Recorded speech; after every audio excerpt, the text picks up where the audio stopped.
Alam ba ni LTFL ka? Nung panahon ni Duterte, sikat na sikat ho yan. Ito ho, ang ahensya ng gobyerno na nagpababa ng maraming NPA. Nagkasuho ng maraming NPA.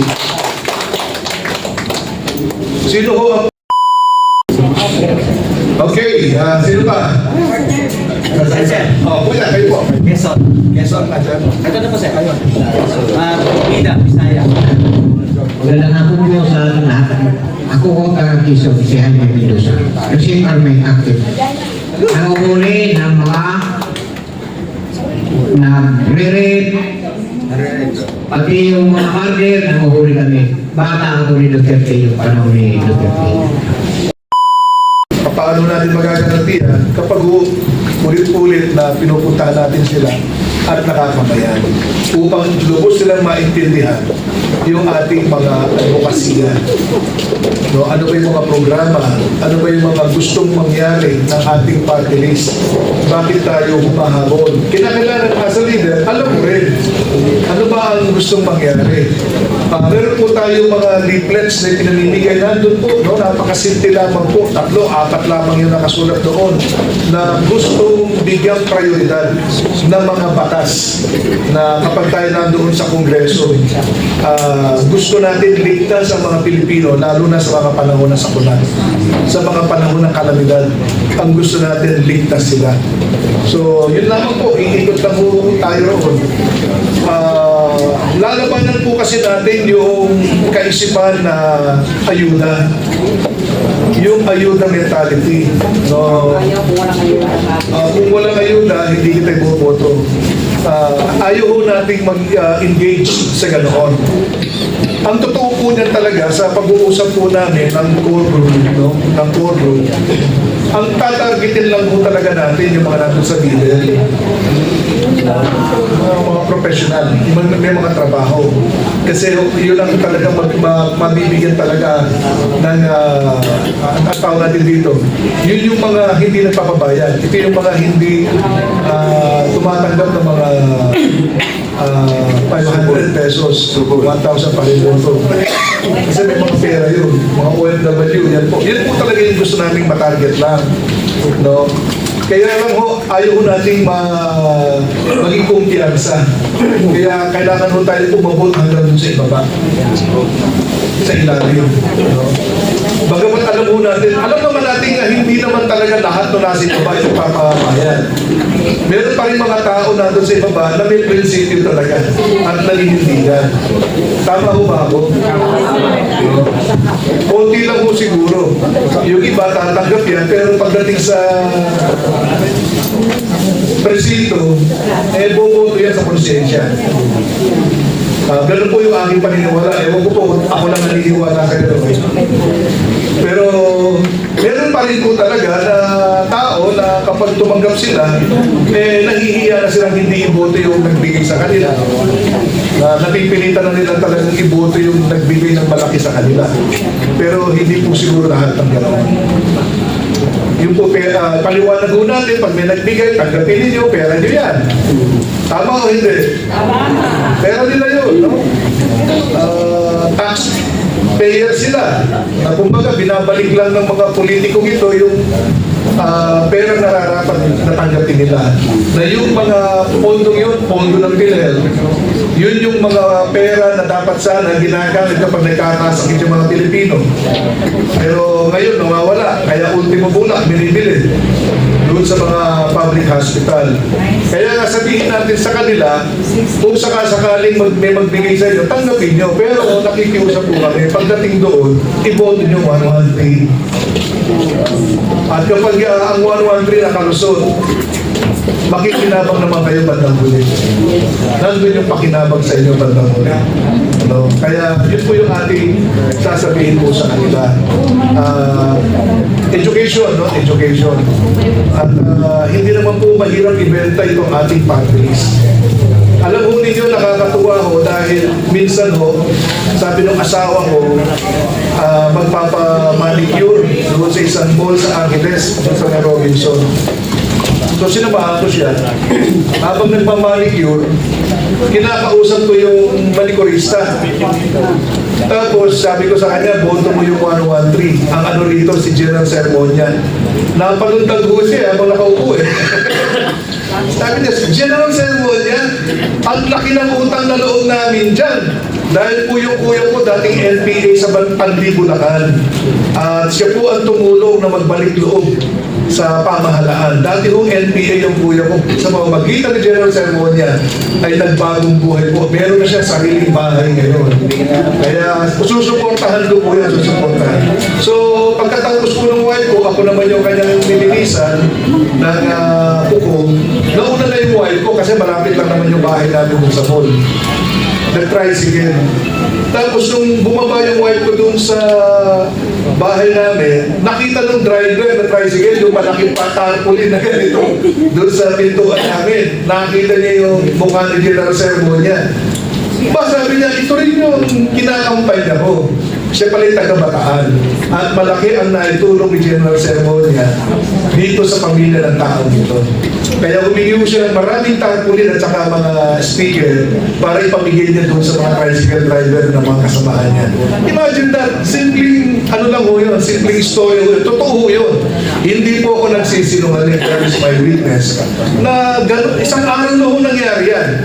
No? Pero sa pag-ikot po namin, halos sa buong Central Luzon, napakadali ho namin makibenta yung United Frontliner sa mga tao dahil in one way or the other, nakatulong po yung ating nominee sa mga tao nung siya po ay pulis. No? Napakarami po. Kaya kami po, natulungan kami ni General Sermonia. Kaya nandito kami para tumulong din naman sa kanya. Binabalik lang namin yung tulong na naibigay din po niya sa amin. No? So, ganun po yun. Actually, si General Sermonia, hindi nga niya alam na ito, nung kinukwento ko sa kanya yan, hindi niya alam, pero totoo naman na marami siyang natulungan. Pero siyempre, sa dami niya, hindi niya natatandaan yan kung sino-sino yung mga natulungan niya. No? Kaya, mga kasama, napakadali na ibenta po natin ito. Hindi yung ibenta na literal. Ibig sabihin, madali natin i-share, ikwento sa mga kaibigan natin itong ating mga nominees. Nakapaglingkod na ho sila. May mga resibo na, kumbaga. May mga naipakita na sila naglingkod sa bayan. Alam mo ba ninyo, sino nakakalaw ng LTFL-CA? Alam ba ni LTFL-CA? Nung panahon ni Duterte, sikat na sikat ho yan. Ito ho, ang ahensya ng gobyerno na nagpababa ng maraming NPA. Nagpasuko ng maraming NPA. Sino ho ang utak niya? General Sermonia. Sir, siya no? Nagkabahay lang. Yun, yung nagkabahay na dyan, no? Si General Sermonia po ang utak ng LTFL-CA. Programa ho niya yan, nasa Central Luzon po siya. Mamaya siguro. Kaya nga ho, ang laki ho ng ambag na tulong sa buong Pilipinas itong mga programa ni General Sermonia. Nung siya po ay pulis. Kaya suportahan natin. Ngayon siya po ay nahikayat natin na pumagitna siya sa politika. Actually, ayaw na nga niya, pero nahikayat po natin siya pumagitna. Kaya suportahan po natin. Tulungan natin at tinitsa po sa inyo, hindi po tayo magsisisi sa paggitna nitong ating mga nominees na ito upang sila mamuno. Gusto ko natin mamuno yung mga namumuno ngayon na halos mga NPA. Hello? Mga NPA yun. Paduano. Pumapatay ng pulis yun eh. Isa-isa ito ko pa. Edwin, nakalimutan mo. Bakit nagkaroon ang OFW ng DMW? Isa si General Sermonia na nagtatawag sa krami ng pasasalamat ng OFW kay Pangulong. Yes. Palakpakan mo natin.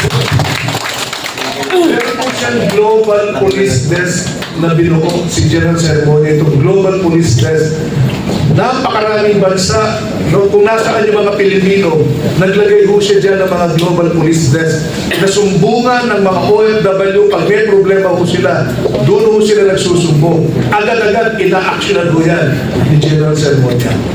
Yes, napakan natin. Hindi lang po sila na naririnig yan dahil hindi ko kayo involved doon. Pero doon sa mga OFW natin mga kababayan, marami sa inyo kamag-anak mo din na natulungan ho yan. Yung ating global police desk. No? Salamat partner na ipaalala mo yan. At marami pa, no? Marami pa siya mga programa no police ho siya. Yung KKDAT, alam niyo yung KKDAT? Yung Kabataan Kontra Droga. Yan, tinuturuan ho namin, no? Kasama mo ron. Ang mga kabataan po natin sa mga eskwelahan, pumapasok po tayo na na-infiltrate ng mga NPA, na-infiltrate ng mga masamang elemento. Natuturuan natin yung mga kabataan na maging produktibo. Kaninong programa yun? Programa ho ni General Sermonia yan, yung KKDAT. Naintindihan mo ninyo ako? Napakarami ang mga naging programa po niya na nakatulong mga serbisyo para sa ating bayan. Naniniwala ko pag pumupuho yan sa Kongreso, mas marami pang mga programa na makakatulong. Yung nation building, ang tinatawag natin nation building para maging matatag, maging asensado, maging tahimik, maging mayaman ang ating bansa. Gusto ba natin ang ganun? Sure. Gusto ba natin tahimik yung ating bansa? Walang mga drug addict dyan sa kalsada. Ngayon, no, dumarami na naman. No?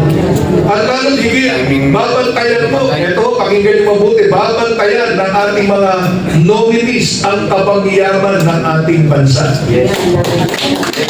Babantayan ng korupsyon. Yung po ating mga national budget, talagang babantayan po yan kung saan napupunta yan. At kasama po tayo sa mga tututol kapag gagamitin po yan sa ibang bagay o mga personal na bagay. Gusto natin ang pera ng Pilipinas ay mapunta sa mga Pilipino. Gusto natin kapag ang Pilipino nagkasakit, wala na siyang babayaran kahit ano, kahit sino. Gusto ba natin yun? Yan ang adhikari ng United Front Riders. Ang sarap magkasakit. Sino gusto mo una? Ayaw naman natin. Pero kung just in case na magkasakit ka, wala ka na. Kasi kaya yung pag nagkasakit ka, pag binigay niyo yung bill sa'yo, lalo ka magkakasakit. Yes. Tama o hindi? Bakit? May stress ka eh. Kapag nakita mo yung bill mo, bakit? Tapos wala pang pondo yung bill. Hello? Ayaw natin ang gano'n. Gusto natin protektado ang lahat ng Pilipino. Pag nagkasakit ka, wala kang ibang inintindi, wala kang ibang iniisip, kundi magpagaling lang. Gusto ba natin yun? Ay, ayaw. Gusto niyo may sakit? Bibigyan natin kayo ng sakit. Medyo ano yun. Yan po ang ating mga ipinaglalaban. Ipaliwanag po natin sa mga tao yan. Alam niyo, sasabihin na, namumula lang kayo eh. Eh, subukan niyo kami. Tama o hindi? Sabi nga sa kapampangan, subukan niya bago, manya bago. Yan. Subukan mo muna bago mo malaman. Hindi mo pa kami sinusubukan. Subukan mo. Kami, iboto nyo kami. Malalaman mo niyo ito yung sinasabi namin. Ito po mga tao ito ay hindi mga buksingero. Hindi mga entertainer. Ito ang ating mga nominees. No? Sila po talagang nasubukan na naglingkod. Nakitawid po tayo noong panahon ng pandemya. Nasa Central Luzon po siya noong panahon ng pandemic. At ang Central Luzon, ang kauna-unahang probinsya o region sa buong Pilipinas na nakatanggap ng commendation from DILG na siyang pinakaligtas na region sa buong Pilipinas, Region 3. Dahil nandun po ang ating general sa Region 3 ng panahon na yun. Pangalawa naman po NCR. Pero ang Region 3 nakatanggap ng unang award nung pandemic period ng ligtas na region sa buong Pilipinas. So kapag nagkamali pa po tayo, eto pakinggan mo po dito, hindi po ako propeta, pero pwede ako manghula. Kapag nagkamali pa ho tayo ng mga taong iboboto this coming election, wala na ho talaga tayong pag-asa. Talagang bubulusok na ho talaga tayo. Kaya sana po huwag tayo magkamali. Muna sa mga magtaas sa national position, isipin mo natin mabuti. Nakikiusap po ako, nakikiusap lang po ako. Dalawang senador lang babanggitin ko. Una mo yung nakakalimutan, ako Rodrigo Rodriguez. At isama na rin at niyo yan, no? Siyempre, ang ating kaibigan, Apollo Kibuloy. Alam mo hindi sa kanila, pero yan po ang aking, ako personally, yan po ang aking pinubus. Okay? Okay, sino pa? Oh, kuya, kayo po. Quezon. Quezon ka dyan. Ito na po sir. Bida, Bisaya. Magandang hapon po sa ating lahat. Ako po taga Quezon, si Jaime Mendoza. Receive our main active. Ang uhuli ng mga nagre-rape, pati yung mga murder, nanguhuli kami. Bata ang huli Duterte yung panahon ni Duterte.